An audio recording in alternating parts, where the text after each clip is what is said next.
오늘 본문에 보면 믿음 없는 이 세대, 이 제너레이션의 큰 문제 가운데 하나를 주님께서 보여주십니다. 그것은 무엇입니까? 영적인 문제를 해결하지 못하는 거예요. 18절에 있는 말씀처럼 영이 사람을 사로잡아서 발작하게 하고 그리고 고통을 주는데 그 영을 쫓아내서 회복을 시킬 수 없는 거예요. 여기서 우리가 두 가지를 알게 돼요. 첫 번째는 인간을 사로잡고 발작을 일으키고 고통을 주는 영들이 있다는 거예요. 그리고 두 번째는 그 영을 하나님께서 우리 인간이 제어할 수 있도록 하셨다는 거예요. 인간을 사로잡고 발작을 일으키고 고통을 주는 영이 누구예요? 이게 첫 번째는 하나님께로부터 온 영이 아니에요. 이건 하나님이 창조하셨는데, 왜냐하면 하나님께서 창조하신 것은 이 지구상의 물질적인 것뿐만이 아니라 하늘의 모든 영적인 것들을 하나님이 다 창조하셨죠. 그런데 그렇기 때문에 하나님이 창조하시지 않은 게 없어요. 영적인 존재들도. 근데 하나님이 창조하셨는데 그 영이 타락한 영인 거예요. 더러운 영이고 하나님을 거스르고 하나님을 대적하는 영이에요. 누구예요? 사탄과 그를 따르는 모든 귀신의 영들이에요. 하나님을 섬기는 천사였어요, 원래. 그런데 하나님을 대적하고 교만하여 배반하고 타락한 천사들. 그래서 사탄이 되었고 그래서 귀신이 된 거예요. 성경에 창세기에 보면 명백하게 인간의 타락에 이 영들이 어떤 역할을 했는지에 대해서 자세하게 나와요. 그리고 마지막 성경인 계시록에는 마지막 심판과 구원의 날 직전에 이 영들이 또 어떻게 사람들과 세상을 미혹하고 마지막까지 하나님의 뜻 가운데 순복하지 않고 발악을 하는지 자세하게 나옵니다. 그 사이에는요, 곳곳에 그들의 흔적이 다 나오죠. 우리가 말세를 살아가고 있어요. 근데 말세는 언제라고요? 예수님의 초림, first coming부터 예수님의 second coming, 이 재림, 요 사이 시간을 성경에서는 예수님께서는 말세라고 했어요. 즉 이 시대는 마지막 때 계시록의 시대죠. 이 영들은 창조 때부터 문제를 일으켰어요. 근데 성경에는 마지막 심판의 때 그리고 구원의 완성되는 그 날까지 문제를 일으킬 거라고 성경에서는 얘기하고 있는 거예요. 왜 성경에 기록합니까? 그들이 문제를 일으키기 때문에 그래요. 그래서 문제를 일으키는 근본된 원인인 그 사단과 귀신의 이 영적인 존재들에 대해서 하나님께서 우리에게 알려주시는 거예요. 왜냐하면 알고 대처하라고요. 근데 보면 이 영들이 없는 것처럼 여겨지는 것은 왜 그래요? 첫 번째는 물론 교회가 영적인 것을 무지하기 때문이죠. 믿음 없는 세대는 영적인 문제에 대해서 무지합니다. 영적인 것을 문제를 해결할 능력이 없죠. 그리고 또 하나는 이 영들이, 이 더러운 영들, 이 사단과 귀신은 은밀해요. 은밀하게 움직여요. 그러니까 은밀하게 존재하고 있는 거예요. 없는 것처럼. 근데 존재하고 있는 거예요. 유명한 어떤 그 아주 거룩한 목사님 한 분이 계신데, 그분이 자기를 전담하고 있는 귀신을 어느 날 본 거예요. 하나님 보여주셨어요. 근데 그 귀신이 어떻게 역사냐면 하루에 1cm씩 다가온대요. 어떻게 역사한다고요? 자기한테 하루에 1cm씩 다가온다는 거예요. 뭐예요? 아주 은밀하게 지켜보고 있는 거예요. 사람들이 어떤 능력을 갖고 있고 본인이 어떠한 영적인 수준이나 이런 거랑 상관없어요. 성경에 나와 있는 것처럼 우는 사자와 같이 언제든지 틈을 노려요. 귀신은 어떤 존재라고요? 30년을 기다려서 30초 만에 그 사람의 인생을 완전히 망가뜨릴 수 있는 게 귀신의 존재예요. 그렇기 때문에 항상 뭐예요? 우리가 경계해야 되는데, 없는 것처럼 여겨지는 것은 없어서 그런 게 아니에요. 은밀하게 지금 존재하고 있기 때문에 그래요. 그리고 또 하나는 뭐예요? 없는 것처럼 속이고 미혹하고 있는 거예요. 그러니까 완전히 속으면 그 존재에 대해서 인식하지 못해요. 우리가 사실은 귀신 자체에 집중할 필요는 없어요. 경계는 해야 되지만 우리의 메인은 그게 아니죠. 성경에서 말하는 메인은 뭐예요? 하나님의 기록된 말씀에 따라서 우리가 그대로 믿고 순종하는 삶을 살고, 그래서 거룩한 하나님의 자녀로 살아가면 돼요. 그러면 더러운 귀신들이 뭐 옆에 있든 없든 역사할 수 없어요. 그리고 해도 분별되고 그것은 금방 정체가 드러날 수밖에 없어요. 그런데 왜 지금 정체가 드러나지 않는가? 그것은 하나님의 말씀을 버렸기 때문에 그래요.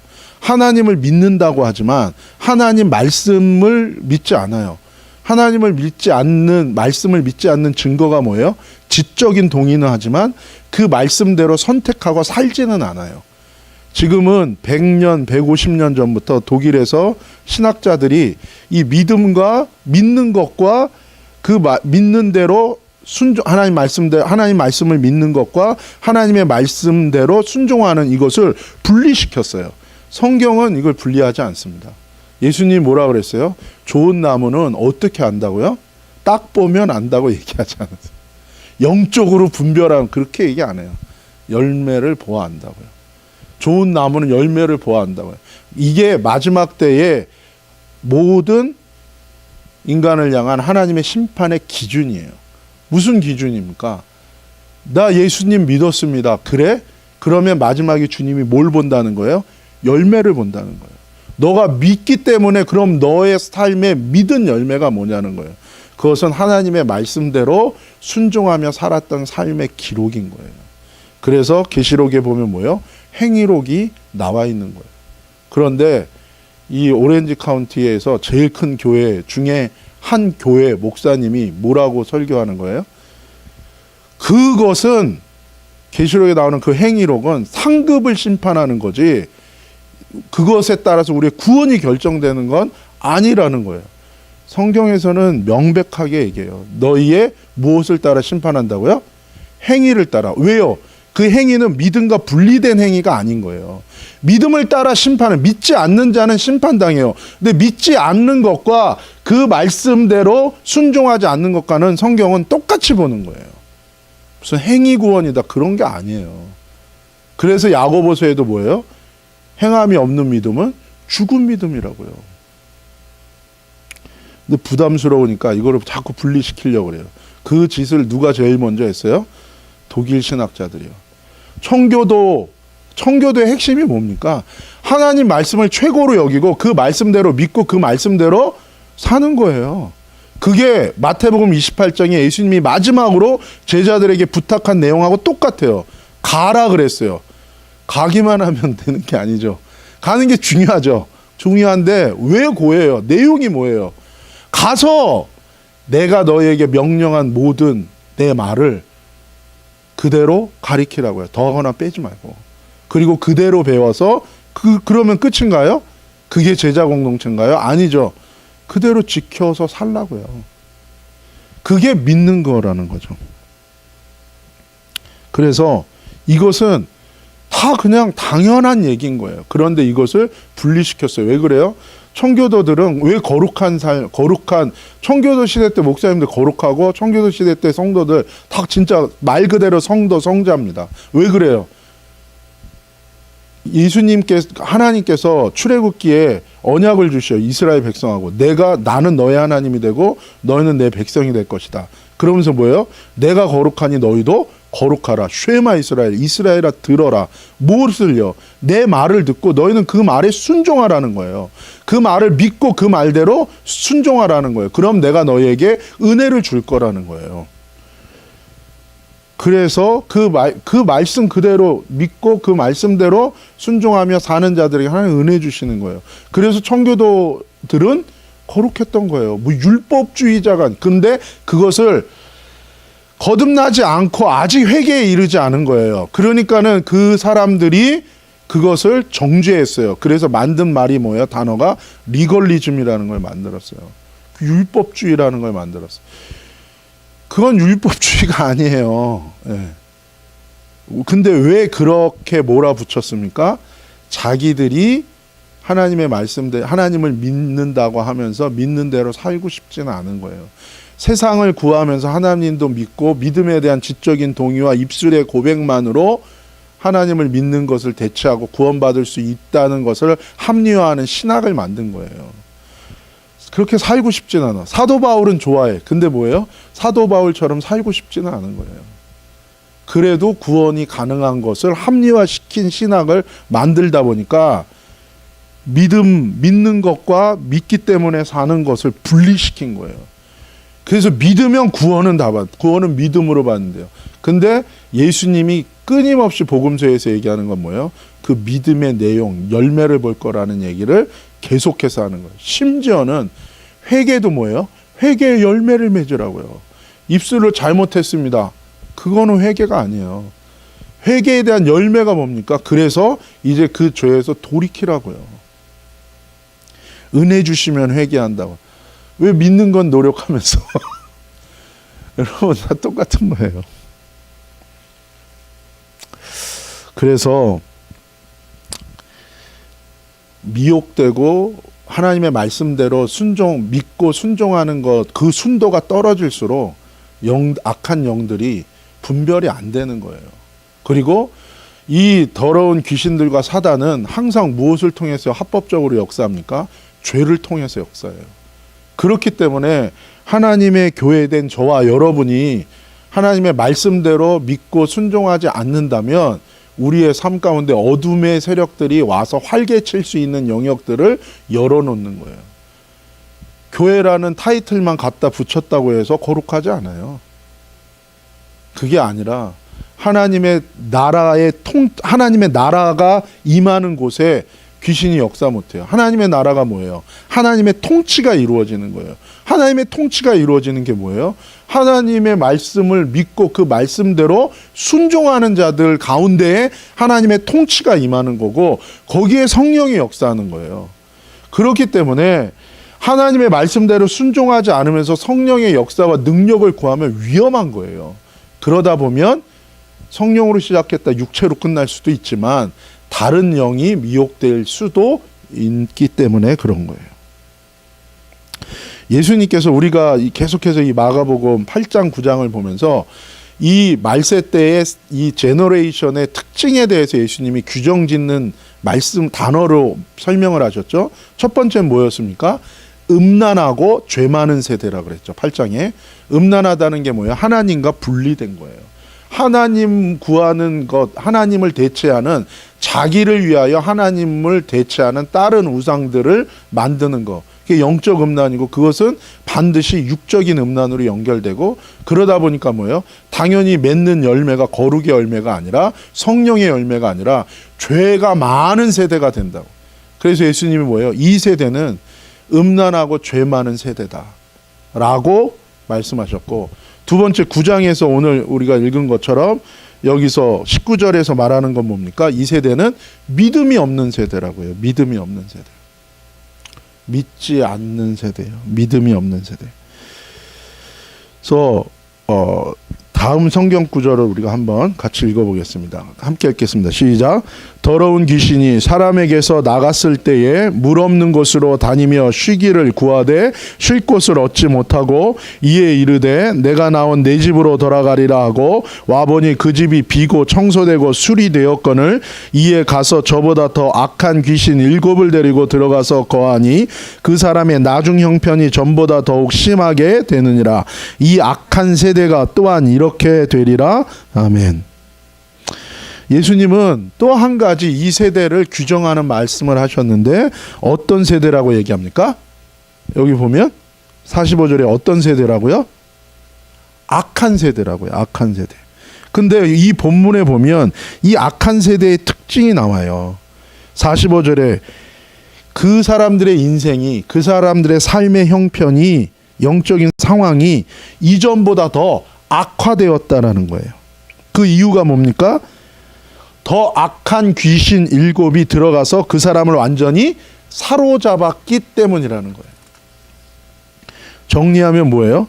이 말세 세대를 예수님은 또한 악한 세대라고 부르셨는데, 더 악한 7 귀신이 들어가 이전보다 더 상황이 악화된, 그래서 악화된 상황이라는 게 뭐예요? 음란이 심해지고 죄의 결과와 죄의 열매가 많아지고 하나님의 말씀대로 순종하지 않는 믿음이 없어지는 세대라는 거예요. 그리고 이것은 다른 의미로 얘기하면 하나님의 은혜를 받았는데, 하나님의 은혜는 받았지만 예수님께로 돌이키지는 않은 거예요.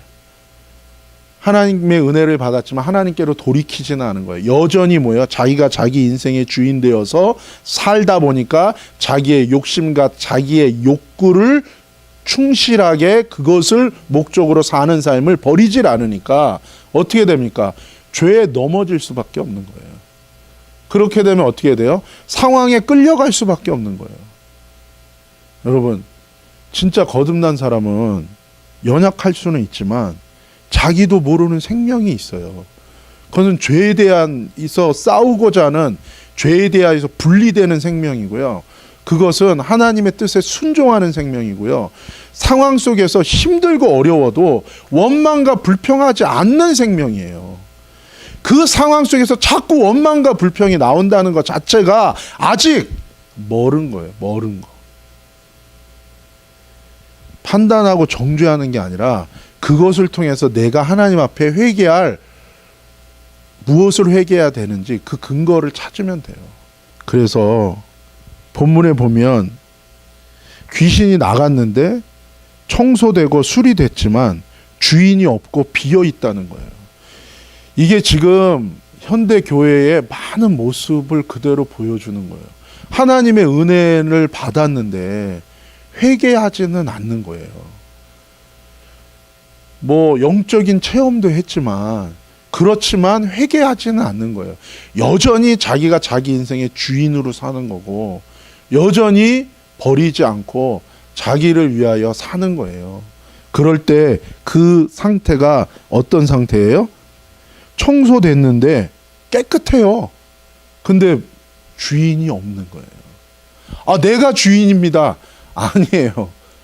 하나님, 예수님이 주인이 돼야 되는데 주인은 안 모셔온 거예요. 그러니 뭐예요? 마귀가 볼 때는 텅 비어 있는 걸로 보이는 거예요. 이것은 객관적으로 영적인 것으로는 뭐예요? 엠티한 상태인 거예요. 그때 뭐예요? 사단이 들어온다고요.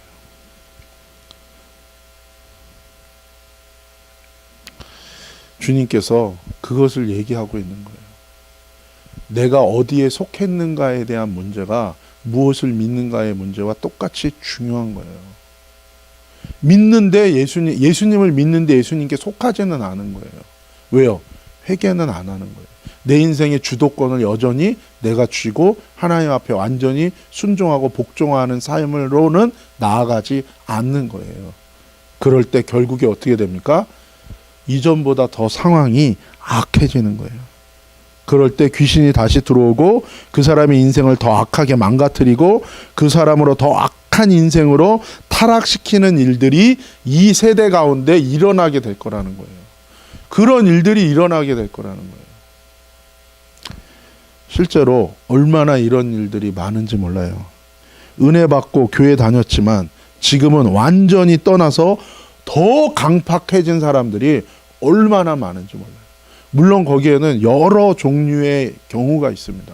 어떤 사람들은 돌아오고 싶어요. 그런데 이게 만만치가 않은 거예요. 제가 아는 은혜 받았던, 하나님의 음성도 듣고 신실했던, 근데 결국엔 세상으로 갔어요. 그래서 만나서 얘기를 하는데 너무너무 괴로워하는 거예요. 그냥 어떻게 생각해 보면 예전에 그렇게 네가 은혜를 받고 하나님의 음성을 듣고 하나님을 찾고 하나님이 너를 통해서 일하셨던 그런 기억에 대해서 얘기하면 얘가 돌이키지 않을까, 근데 그 얘기를 나눌 때 너무 괴로워하는 거예요. 왜요? 그게 안 되는 거예요. 그럴 수도 있나 봐요. 보통은 그렇게 생각하잖아요. 그러면 회개하고 옛일을 생각하고 다시 회개하고 눈물을 흘리고 돌아가는. 근데 그냥 괴롭기만 한 거예요. 그래서 그런 말 하지 말라고. 어떤 사람들은 마음이 더 굳어지고 강팍해지는 경우에 사람들도 있어요. 그래서 더 악해지고 더 악하고 굳어진 마음을 갖는 사람들도 떠나고 그런 사람들도 많이 있어요. 그런가 하면 여전히 교회는 다니고 있는데 그 중심은 음란하고 죄가 많고 여전히 뭐예요? 하나님과 바알을 겸하여 섬기는 이것이 아예 굳어져 버려요. 습관적으로. 그러니까 그것을 주님이 뭐라고 말씀하셨습니까? 히포크리시라고 얘기한 거예요. 은혜는 받았는데 여전히 자기가 자기 인생의 주인으로 회개가 이루어지지 않는 인생에 대해서 주님은 그것을 뭐예요? 그 히포크리시라고 얘기한 거예요. 그 외식이에요. 그래서 나중에 외식하는 자가 받는 심판에 처하게 될 거라고 예수님이 정죄하셨죠. 여전히 교회에 다니고 있지만 교회 안에서 막 서로 막 고소하고 예배당 차지하려고 막 싸우고. 아니, 어떻게 그런 일이 일어날 수 있어요? 일어날 수 있습니다. 일어날 수 있어요. 왜요? 죄인이니까 더한 일도 있습니다. 그러나 뭐예요? 있어서는 안 되는 일이에요. 그럴 거면 다 버리고 떠나지. 애초에 그렇게 만들지 말아야지. 건물이 교회가 아닌데. 여러분, 저와 여러분이 교회인데. 한 영혼이 교회고. 사람을 많이 모아서 규모를 갖추면 그게 교회인가요? 그게 명품 교회예요? 그럴 수도 있어요. 근데 안 그런 경우가 더 많아요. 이것은 경고이기도 합니다. 사랑하는 여러분, 주님께서 말씀하시는 거예요. 악한 영이 악한 세대 가운데 역사한다는 거예요.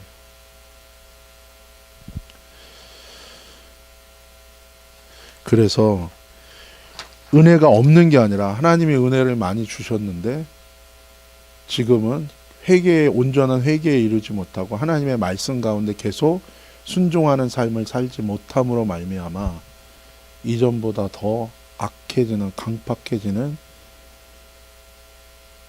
그런 타락이 있는 세대가 이 세대 가운데 그 특징이 있다고 주님이 말씀하고 계신 거예요. 바라기는 저와 여러분의 삶 가운데 이런 악한 영들, 우리를 발작시키고 우리의 삶을 묶고 우리의 삶에 고통을 주는 이런 악한 영들이 드러나고 이런 악한 영들이 역사할 수 없고 이런 악한 영들을 제어하고 이런 악한 영들이 우리에게서 떠나가는 일들이 있기를 예수님의 이름으로 축복합니다. 그러기 위해서는 음란함에서 우리가 돌이켜야 되고 죄 많은 삶에서 돌이켜야 되고 믿음 없는 삶에서 돌이켜야 되고 악한 세대 회개하고 예수 그리스도를 나의 삶의 주인으로 모시는, 그러기 위해서는 하나님의 말씀대로 믿고 그 말씀, 믿는 말씀대로 순종하며 살아가는 이 기본적인 삶이 가장 중요한 거예요. 예수님도 그래서 마태복음 28장에 아까 나눈 것처럼 제자를 삼으라고. 근데 그 제자는 제자 훈련하는 게 제자 아니에요. 교회 와서 열심히 봉사하는 게 제자 아니에요. 핵심이 뭡니까? 예수님 말씀대로 그대로 다 가르치고 그대로 배우고 그 말씀대로 그대로 믿고 살라고요. 그러면 거기에 하나님 은혜 주세요.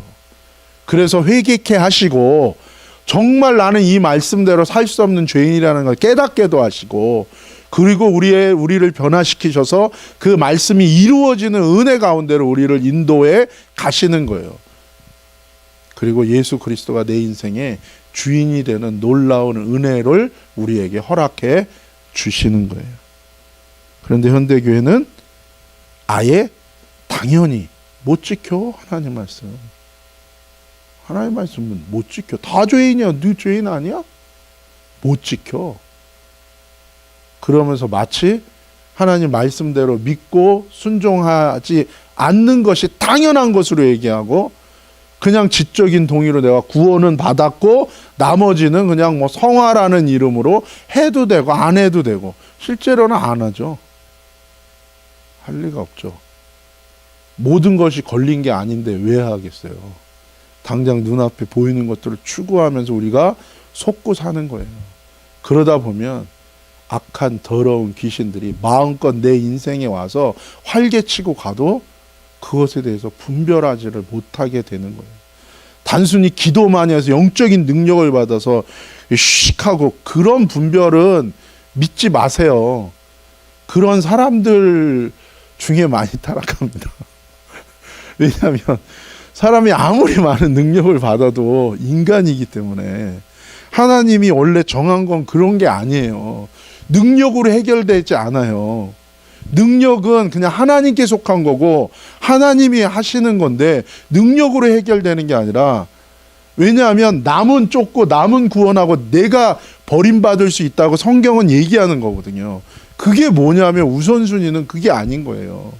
가장 중요한 베이스만은 그게 아닌 거예요. 단순히 성령의 사역을 터부시하고 무시하고 뭐 그런 의미가 아니라, 우리의 삶에 가장 중요한 것은 무엇입니까? 주님의 말씀대로 믿고 순종하는, 그래서 하나님의 거룩이 내 삶에 이루어지는 그것이 가장 중요한 거예요. 내가 아버지의 사랑 안에 거하듯이 너희도 내 사랑 안에 거해라. 내 계명을 지키는 자가 내 사랑 안에 거하게 될 거라고 예수님이 말씀하신 게, 그것이 우리 신앙생활의 가장 중요한 원리인 거예요. 설교를 많이 듣고 은혜를 받는 게 그 신앙생활 아니고, 그거는 은혜 안 돼요. 물론 그게 계기는 되지만 그거가 다는 아니라고요. 그러니까 우리가 꼭 뭐예요? 어떤 신실한 누구를 만들어 놓고 그로 대리 만족하는 신앙생활, 판단만 많은 신앙생활, 그거 아무 소용 없어요. 그게 아니라 저와 여러분이 하나님의 말씀대로 오늘도 적은 능력을 가지고 하나님의 말씀을 지켜가는 거기에서부터 모든 게 시작되는 거예요. 주님은 우리를 지켜보십니다. 불꽃 같은 눈동자를 어떻게 보세요? 정말 네가 나에 대해서 신실하냐? 정말 네가 나에 대해서 네 작은 것에서부터 네 마음을 내게로 온전히 쏟고 정말 나를 구하고 나아가는가? 그것을 보시는 거예요. 하나님은 보십니다. 사람은 오해할 수 있고 사람은 놓칠 수 있어요. 그러나 하나님은 보세요. 그래서 신실하신 하나님께서 하나님께 신실한 자들을 보시는 거예요. 시편 103편에 보면 명확하게 나와요. 하나님을 두려워하는 자들, 하나님을 무서워하는 자들, 그 사람들을 하나님께서 사랑하신대요. 그 사람들을 하나님께서 뭐예요? 책임지시고 회복시키시고 치유하시고 하나님이 구원하시고 인도하시겠다고 주님이 약속하세요. 그것은 이사야에도 나오고, 그건 에스겔서에도 나오고, 그건 예레미야에도 나와요. 모든 선지서와 모든 시가서와 모든 율법서와 모든 복음서에 동일한 거예요. 예수 믿는 게 무엇인가? 하나님을 무서워하는 거예요. 그 어떤 것보다 하나님 무서워하는 거예요. 하나님의 심판이 있다는 거 알고, 하나님이 생명의 근원이고 구원의 근원이기 때문에 하나님이 또한 심판하시는 분이라는 거 알고 무서워하는 거예요. 그래서 죄 지으면 죽는구나, 지옥 가겠구나, 하나님 무서워하는 거예요. 그리고 하나님의 말씀을 그래서 귀하게 여기는 거예요. 그래서 예수님이 복음 전할 때 처음으로 얘기하신 게 뭐예요? 하나님이 너희를 사랑하신다를 먼저 말씀하신 게 아니라, 예수님이 뭐라고 말씀하셨습니까? 마가복음 1장 17절에 뭐라고 얘기했습니까? 회개하라고요. 그리고 복음을 믿으라고요. 하나님의 진노가 너희 위에 머물러 있다고요. 하나님께 대한 회개, 이게 먼저예요. 예수 그리스도에 대한 믿음. 그래서 저와 여러분이 이 태도와 이 앵글을 잘 맞춰야 되는데, 저와 여러분이 중요한 태도는 무엇입니까? 하나님을 두려워하는 자가 되는 거예요. 하나님 무서워하는 자가 되는 거예요. 왜냐하면 우리가 그렇게 거룩한 사람들이 아니기 때문에, 교제는 상당히 수준 이상이 돼야 되기 때문에. 근데 우리 각자가 주님을 두려워하고 주님을 경외하고 하나님의 말씀에 순종하려고 하는 삶을 우리 각자가 살면요, 그리스도의 머리 대신 그리스도와 연결된 안에서 그리스도의 몸은 그 안에서 자연스럽게 몸 안에서의 머리 대신 그리스도 안에서의 교제가 다 이루어지게 되어 있어요.